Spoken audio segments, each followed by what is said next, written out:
What's going on, Guardians? Your boy Sly here, and welcome back to the weekly Tuesday tradition that is your Destiny Weekly Reset Guide. Take a short journey with me as we go over everything the Tuesday Reset has to offer. King's Fall, Crucible Bounties, Prison of Elders, Nightfall, and its modifiers, and a bunch more. So thanks for checking me out, and welcome to Sly Nation. So before we begin, just a quick couple of things I want to go over. No Man's Sky! Today is the day, guys. It's finally out, not on Xbox, and except if you play on PC like myself. Then you're pretty much dead until Friday. But tweet me some reviews if you guys are on PS4 and if you get a chance to play it. I'm curious to see how it is. Also, I released another video a few days ago of some more of this insane amount of information coming out of Game Informer. It's a face reveal of the two new NPCs, Shiro 4, still not sure how you say his name, and Tyra Karn. You can also get some new views of the social space, Fellwinter Peak, and a couple of sneak peeks at some parts of quests. So you can check that out right here at the top of your screen if you have annotations on. Just click the link up above and it'll open a new window. You'll be G to G. You can also find the link in its usual place down in the description box below if you don't have annotations on. They also have released another article showing off even more areas within Fellwinter Peak, as well as a ton of stuff about the Kvostov. So if you love some Destiny, and of course you obviously do, then it is definitely worth a look. The link is also down in the box as well. Check it out, always worth a look. And the next article comes out August 10th, so make sure you guys keep an eye out. Alright, so let's get into it, Guardians. It's Tuesday, August 9th, and this is your Destiny Weekly Reset Guide. So let's start off with what everyone wants to see, and that is our weekly stuff up here in orbit. Cruising on towards the Crucible first, let's check out the weekly playlist. So first up for the week, we have Inferno Rumble. Free for all with no radar, kill score only, a ruthless match, so be prepared. Following that, we have a more team-friendly option with Zone Control, and finally, with Trials of Osiris completed, we have Elimination, holding down the fort until Friday morning, when Bro Vance lights his centering candles back up again and opens the games. Alright, well, the Crucible out of the way, our next stop is to check out the Nightfall. As always, we're checking out the modifiers first, and our buddy Epic is here to greet us at the beginning. Heavily shielded, super, psycho, aggressive, massive enraged beast in great numbers, and then we have Arc Burn. Arc damage from any source is greatly increased. Brawler is up next, Guardian melee damage is greatly increased. Moving along, we have Grounded, players take more damage while airborne, and then finally Trickle. Recharge of abilities is significantly reduced, and you will see this guy more than once today. Okay, so depending on the strike, this is a rather hardcore set of mods this week. So let's hop in and see what we're going to get to destroy this week. Tanix has no house. He kneels before no banner, owes allegiance to no kell. He is a murderer, and very good at what he does.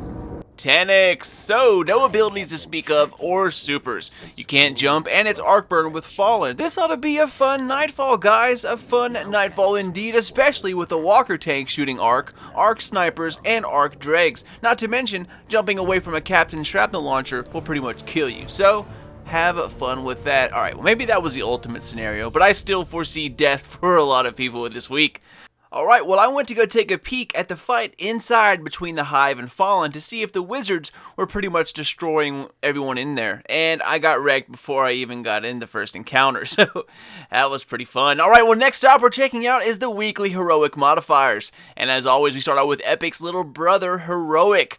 Aggressive, great numbers, yeah bud, we got you. Next we have small arms. Primary weapon damage is favored. Exposure is up next, Guardian shields are increased, but do not replenish, and finally Airborne rounds us off. Players deal more damage while in the air. Alright, well that finishes off here up in orbit. Let's stop by the tower real quick and see what's new over there. As usual, our first stop is to go see Shax and his set of Crucible Bounties. Shax, me boy, what's going on? Dude, what you got for me? So first up, individual achievement. Complete Crucible matches with an individual score of at least 1,500 points. You need to do this twice. Next we have Making an Impact, win 7 matches. Crucible Combat is next, win 1 game in 3 different game types, Control, Clash, and Rift. Following that, Featured Matches. Earn points by playing in any featured weekly or daily Crucible playlist. Wins over 3, losses are 1, 5 points total turns it in. Alright, so moving on to our last two bounties. Rifles and cannons. Defeat 10 guardians with each primary type of weapon. Auto rifle, hand cannon, pulse, and scout. Finally, the last thing you need to do, guys, turn all this in and we are done for the week. That is one more reward in your bank. Okay, so for the Crucible players out there, hope your RNG wishes come true, because mine certainly have not. I've pretty much given up on trying to get an LDR.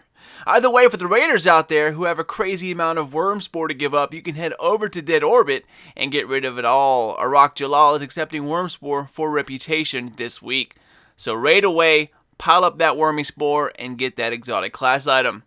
Alright, well, that wraps up the towers for us, ladies and gents. Next stop is over to the Reef. As always, my blue beauty is up first, Missy P. What up, girl? What you got for me? Alright, so starting with the wanted bounty, we have Urxery lost to Oryx in the Cosmodrome. Following that, we have killed 12 named or consumed Fallen, Hive, Cabal, or Vex, also in the Cosmodrome. And then the easiest one of them all, kill 100 taken. Is it me, or did this just not switch out at all? I'm pretty sure these are the exact same as last week's. Either way, let's go ahead and move on. The Space Cricket is up next, starting off with Varric's Bag of Bribery. I accept your gifts, my man. I'll take synths all day. Alright, so bounties. Up first, we have Heavy Hitter. Get heavy weapon kills in level 41 PoE or the challenge. Next up, Close Still Counts. Use grenades to kill enemies in level 41 PoE or the challenge. And the last bounty of the day is Shadow Boxer. Use void abilities to kill enemies in level 41 PoE or the challenge as well. Alright, so last week for our bonus modifier, we had super kills for the second week in a row. And this week's bonus modifier is grenade kills. Easy, right? Well, let's hop into Orbit and take a look at our secondary modifiers.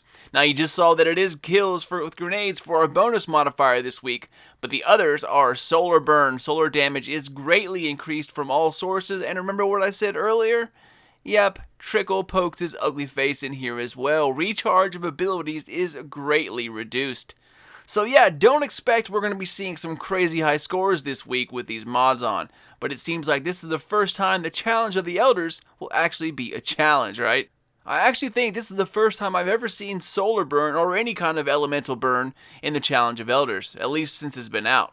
Okay, so next up, the Dreadnought. Now for the Raiders among us out there, we're going to check out the challenge this week, and with the War Priest out of the way last week, that means we can look forward to Golgoroth accepting challengers all week. So our final stop is inside the Dreadnought and down into the Court of Oryx. Now, even though the court seems to be barren these days, if you are a Guardian who needs an easy way to get a higher light artifact without a raid team, or if you're still missing calcified fragments, this week's Tier 3 Court of Oryx boss is the way to go. It's easy, quick, and guaranteed to drop something at least a little higher than you currently have. Alright, so let's get to it. This week's boss in the Tier 3 Court of Oryx is Kagor, however you say it, my personal favorite to solo and by far the easiest. Just hit the Acolyte Eyes to stack up a damage buff against the Ogre, use a sniper and a scout rifle to take down the Ogre as fast as possible, because if you don't get him down fast, 3 other Ogres will be teleporting in very soon, and from that point on it's pretty much hard to recover. Once you have the big dude down, take out your Sword of the Witch, and boom, you are done, my friend. And speaking of done, Guardians, we are done. As always, couldn't do this without you and the nation behind me. Thanks for all the support, and with the rise of Iron slowly creeping its way towards us, help spread the news about Sly Nation. At least if you think this channel deserves a recognition. There are a ton of Destiny YouTubers out there. A lot of them are great, and it's hard to get started and get the name out there. So any help from my crew out there would be completely awesome. Don't stress about it. Just if you have the time, tell some friends, tell some people off of LFG. If not, it's all good as well. I'm satisfied that you guys are here alone.